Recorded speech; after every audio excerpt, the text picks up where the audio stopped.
transitioning from Zoey 101 to creating your own Zoey personal 101. work? we're going down this. Oh my god. How's the light? Is it bright enough? The sunset's so beautiful right now. We're good? Okay. Wonderful. Okay, so we're talking about Zoey 101. Are we getting hearts about Zoey 101 right now? Okay. Where are the hearts? I want to hear some. Oh my I'm God. going to hear the hearts. I want to see Okay, some so hearts. you left Zoey 101. We'll talk about why, but first, what was it like transitioning from that into your own personal work? Okay. So, wait, what are we going to first... how I left? Sure. I guess we should just start from there. Sure. Why did you leave Zoey 101? It was awful. It was... Sorry, I just, want to be real. That was probably the worst... No, there's been some other... There's been some ones that have Your been character as worse. looks so happy all the time. I think that's the sad part about it. It's Nicole's a beautiful, amazing, sweet friend, person, character that I love deeply, and I still have aspects of Nicole. Nicole was me in a lot of ways. Nicole wasn't even... I mean, to be honest, I watched many episodes of The OC, and I tried to... I tried to make Nicole a lot like Summer from The OC, and that's kind of what inspired Nicole in a lot of ways, so shout out to... Shout out to The OC. OC. For sure. But Nicole had a lot of qualities that I still have and definitely had at the time. And it was a really amazing experience getting to know Nicole, but the experience on set ended up being drastically different than how I felt about Nicole. I got the show and was super excited. I was more excited to meet people my age because I was homeschooled a lot of my life, and I wasn't around a lot of people my age. I kind of grew up more around adults, and so I never really had the opportunity to know about people that were my age. And so getting into that experience with Zoey 101, I was super excited. I was oh cool, I'm going to be surrounded by finally people my age, and we're going to hang out, and we're going to go to the movies, and we're going to da-da-da. And I was so excited and talk about maybe boys with the girls, not the guys, because they were talking about boys, they were talking about girls at the time. But I was really excited about that experience to get to have friends for the first time. So I was really isolated with being homeschooled. And so going into that, I was very excited. And then reality kicked in, and I discovered that the lead character on the show, who was supposed to be my best friend on screen, didn't really want to be my best friend in real life. And she was a little bit just distant from me, and I wasn't expecting that, and it kind of made me feel certain ways. But I kept trying to reach out to her, and I asked her to go and have sleepovers with me or to go to the movies, and she didn't really want that, and it was kind of a bummer because then when we were filming, we had to act as though we were best friends, and that was fine. I was used to acting my whole life, so it wasn't I couldn't pretend that was the case, but it surely wasn't. And there was a character on the show who played Dana, and Dana was older than us, and Dana played kind of a mean girl kind of character that kind of had maybe a soft spot in there that we had to find, which I'm sure that probably is the truth with her, to be honest. But while I was working on the show, Zoey and Dana in real life, which was Jamie and Kristen, started acting kind of as a unit, and I was kind of left out. And they would have sleepovers and all these different things, and then I was never invited to any of them, and it was a sad kind of realization to deal with at a young age. Obviously these are things when you're older, you're oh, what's the big deal? Who fucking cares about that? But when you're younger, it was sad because I really did want to be friends with everybody, and I felt very left out. And once that the other cast members started seeing that was what was being portrayed by the lead character, they wanted to impress the lead character, which I understand, and so they started acting like that too, and so everyone just kind of started becoming a clique, and I was really left out.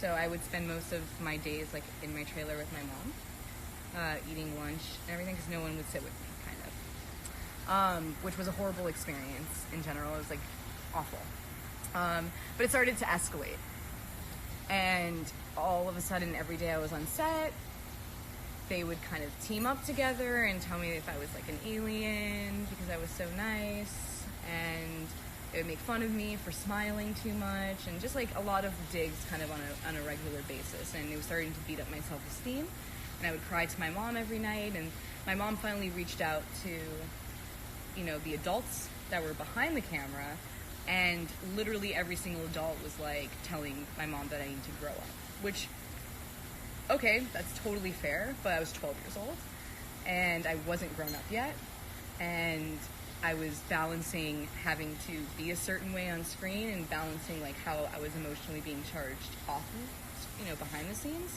and it was a very hard thing to balance, and for a child, it really starts to mess with your psyche in a lot of different ways, and creates a lot of self-doubt and self-worth issues, and yada yada. And I felt like nobody was on my side. Like nobody even wanted to go like, I'm so sorry, like it's okay, like this is what happens sometimes, like, you know, it's part of being a teenager, or like whatever it is. Like there was even just like no comfort whatsoever, so I just felt like my mom was the only person that was giving me the comfort, and I had to show up on set and just always put a good face on and act like nothing was wrong, and that was a very hard process to experience.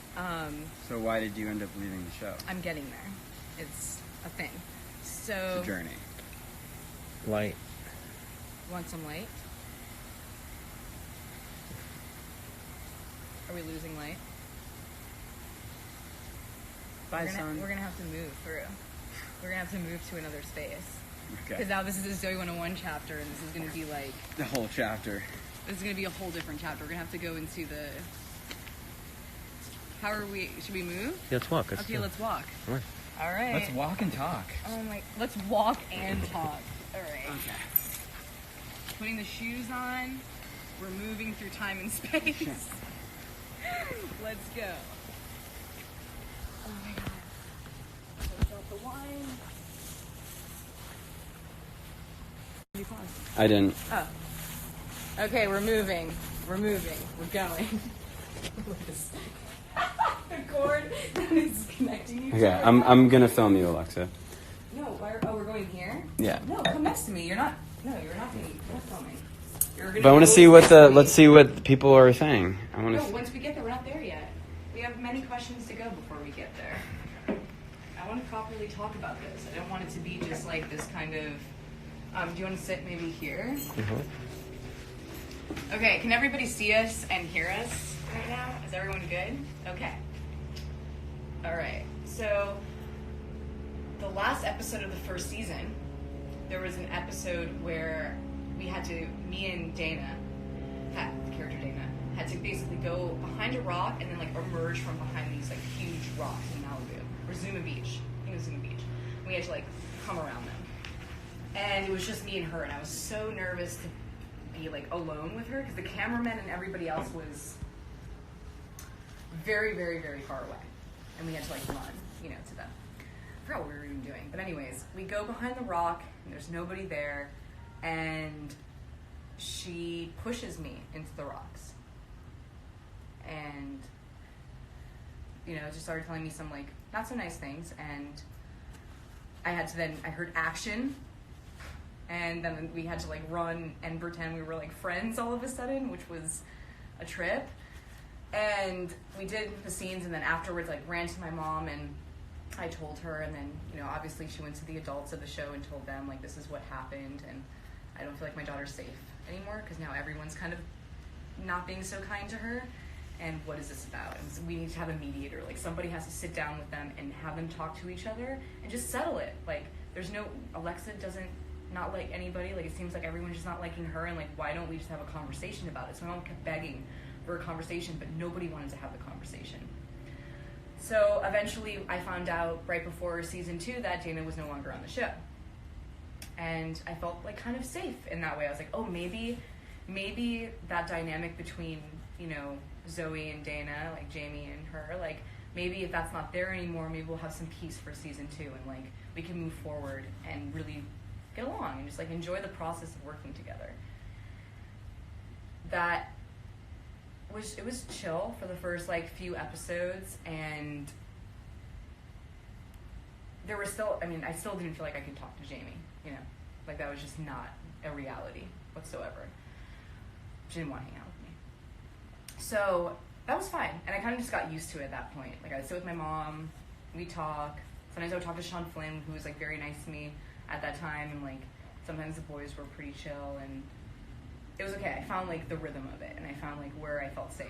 But then I became very close friends with Victoria Justice because Victoria and I have known each other for a long time because our parents knew each other. So we were really close. And I was like, yay, I finally have a friend on set. And, like, me and Victoria were, like, super close. Like, every day, hanging out, we had sleepovers. And I was like, yay, I finally got... We're finally going to movies, we're talking about boys. We're, like, doing all the things that sounds silly. But we were finally doing the things that, like, I wanted to be doing at that age, you know? And we got into, like, a weird dispute. Like, I don't even know, I think it was about a boy, which is hilarious. And I wasn't even arguing with her. It was just, like, something weird happened one day. And all of a sudden, I got to set, and it was bad. Like, she was whispering to everybody and just saying things about me and not being friends with me anymore. And I was like, oh, no, this is going to be even worse than it was before. And I was so scared.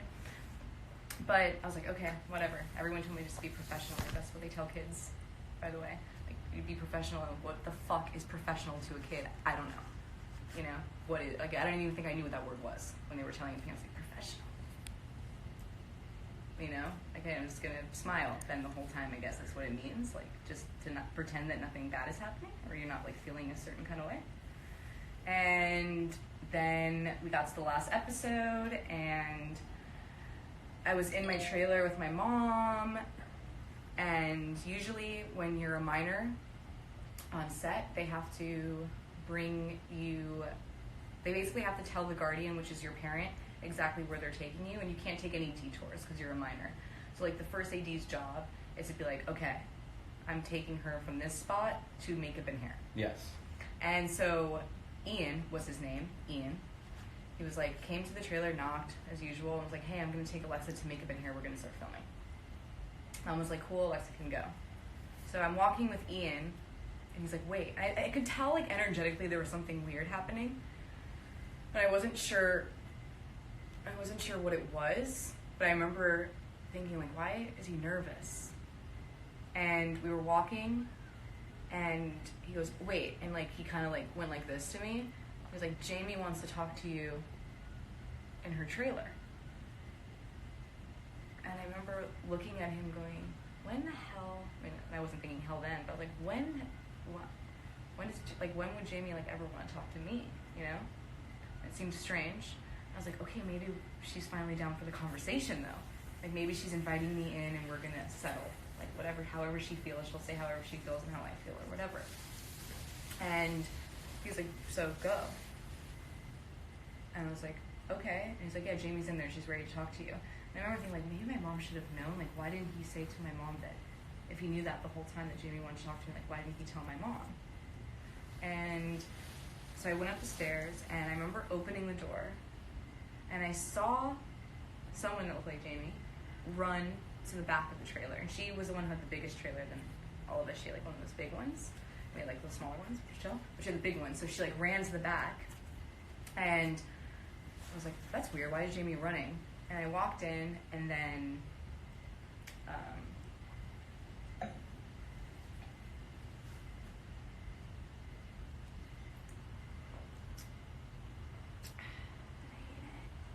because I hate it because I'm an adult.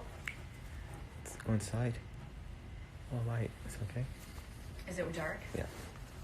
Yeah, we're moving again through time and space. This is... It's a cliffhanger. It's a... Oh my god, it's a cliffhanger? Yeah. This is getting...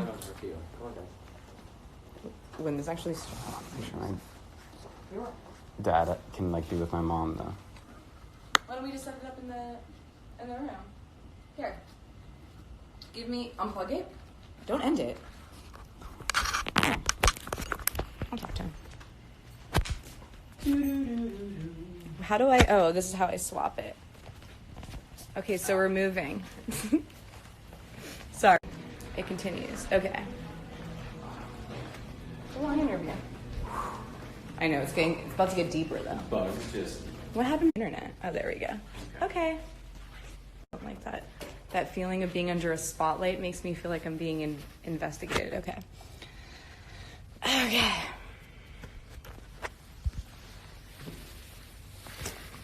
Well, I'm very happy that everybody is here and listening. By the way, I'm glad whoever showed up for the actual live stream of this. It makes me feel very happy that everyone's here. Because it's a weird conversation. And I don't really like conversation. Okay, so I guess, continued. So 13-year-old me. Okay, so I'm like, picture 13-year-old Alexa. I'm seeing it, yeah. 13-year-old Alexa.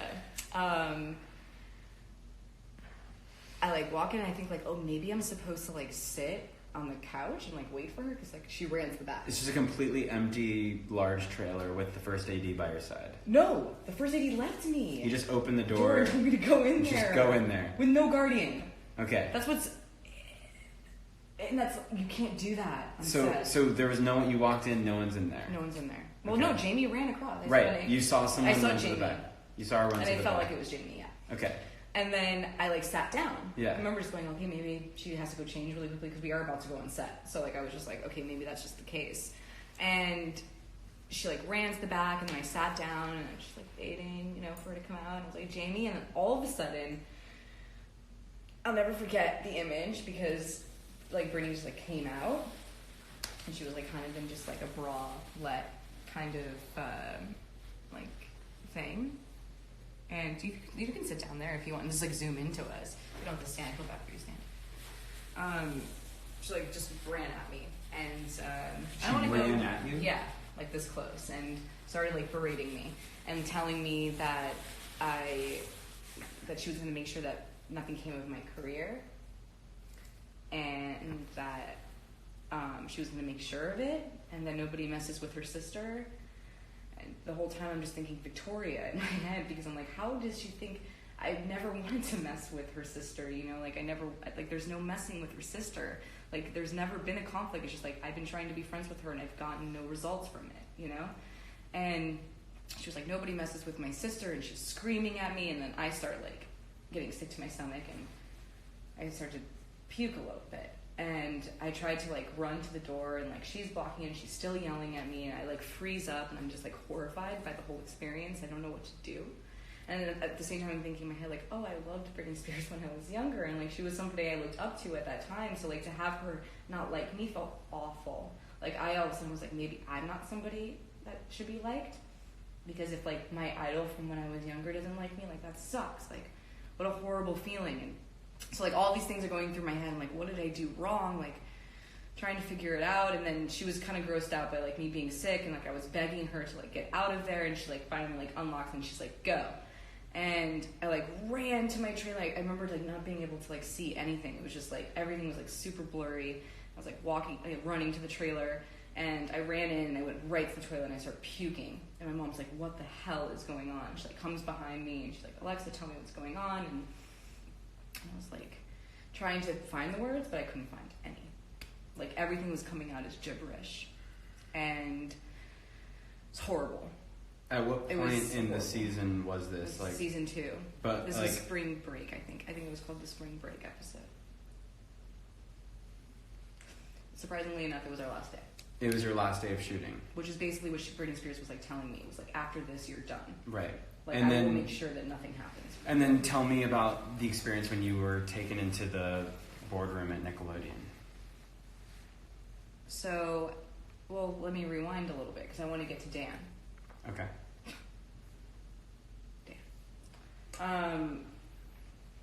So my poor mom, like, I hope there's like some mom out there like understands, like if your daughter comes in and she's like throwing up and like you have no idea where she just was, and like my mom was so scared for me. It was so, I will never forget my mom's face because she just didn't know what happened to me, you know? And so I remember her like opening like the trailer and she like screaming like Ian and like screaming Dan and just like screaming and I'd be like, what happened to my daughter? You know, and she's like, she can't talk. And so then Ian's nowhere to be seen. Ian flees. Ian, fucking Ian. Ian just dipped out. Ian like knew what he just did and he was like, listen, I'm out of here. Like, and he was really close friends with the Spears. Like, he was very close with them. I'm pretty sure, like, they even hired. Like, they was very close.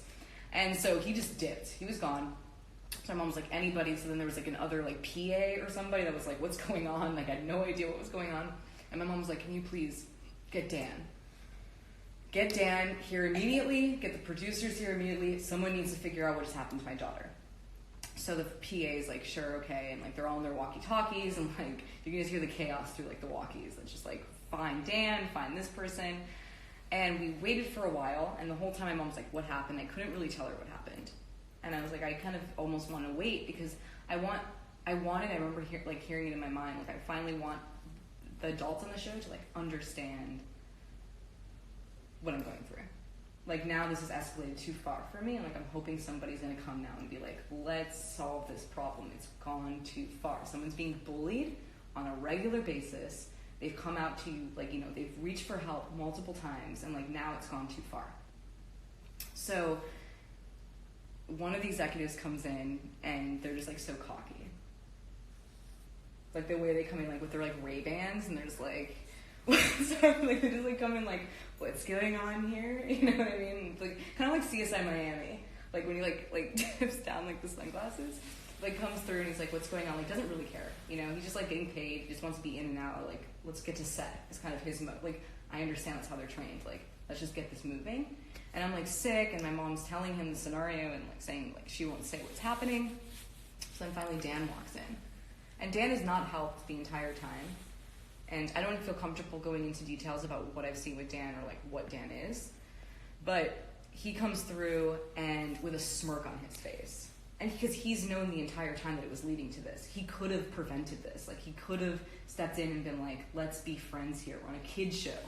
Like let's be, like even though we're kids, like an adult should step in and be like, let's be friends. Like how can we settle this? But no, that never happened. And so Dan comes in with like a smirk on his face, which he always had with me, not a nice guy. Comes in, he's like, what's going on? What happened, Alexa? Oh no, sorry, he goes, what happened now with you, Alexa?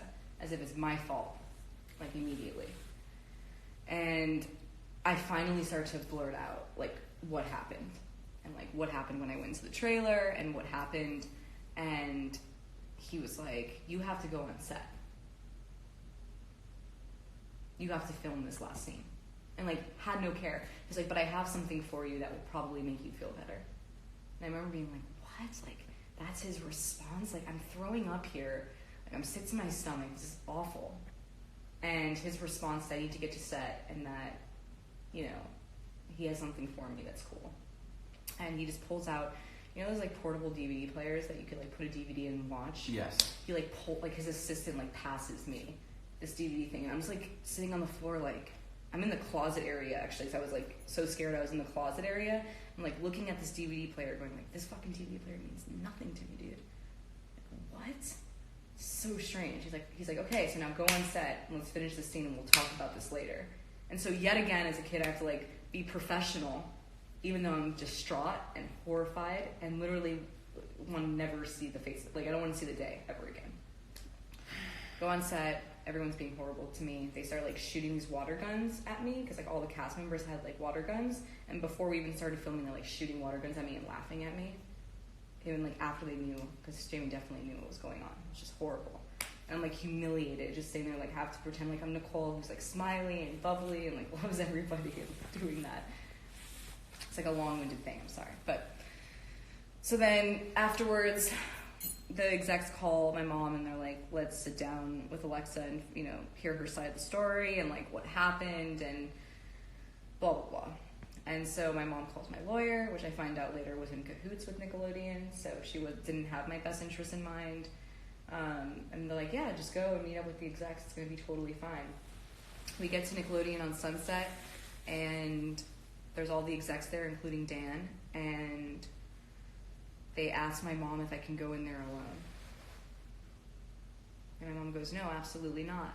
And I remember going like, yeah, Mom, like, she's not gonna like leave my side. Like, I'm afraid to be around any more adult. I'm afraid. And my mom goes, I have to call her lawyer first.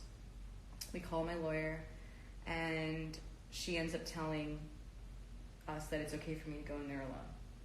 Like, oh, it's fine. Nothing's going to happen to Alexa. Like, the adults are going to handle this professionally. Like, I kept hearing that word, professional. Everyone's going to handle it professionally. Everyone has to handle things professionally. None of that was ever happening. And so she was like, don't worry. Like, Dan's in there, the execs, etc. Like, you're going to be okay. And I was like, Mom, I really don't want to go in there at lunch. Like, I promise. Like, these are adults now. Like, you're not dealing with Jamie. You're not dealing with... Like, Dan's sometimes mean and, like, but, like, he has other people around him now, so everyone will be keeping a watch on this situation, this dialogue. And I go in there, and they literally sit me purposely. Here's a huge table that could seat, like, Jesus and his disciples. That just, like, goes across, and then they have, like, one chair for me on the other side. And I'm like, go sit down, Alexa. And literally the chair was too big for me. I felt so small. I have, like... There's like 5 people in front of me that are all adults that are like Viacom and Nickelodeon, and Dan's right in the middle, so like directly across from me. Does not look happy. And basically they just went on this whole thing that it's not Nicole 101, it's called Zoey 101. If I wanted my own show, I should have went and got one. I have to basically be nice to I have to like handle whatever the lead character is dealing with because I'm a side character and I don't matter when it comes like in industry terms.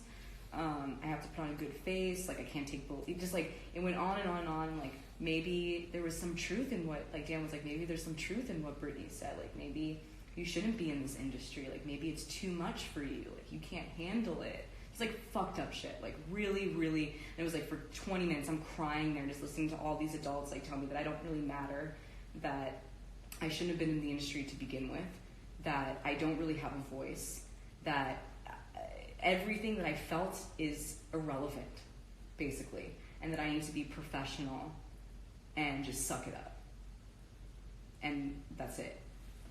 And he was like, well, who knows what's going to happen to you? And then they started telling me, like, you know what happens to kid stars? Like, nothing ends up happening with them. Like, your only chance is, like, continuing the show for a while because, like, after you're not on it, like, people fall off. And it was just like this brainwashing, like just made me feel like completely nothing. It was just like nothing. I felt like nothing. Anyways, I left the room and I was crying. I told my mom I never want to be around those people ever again.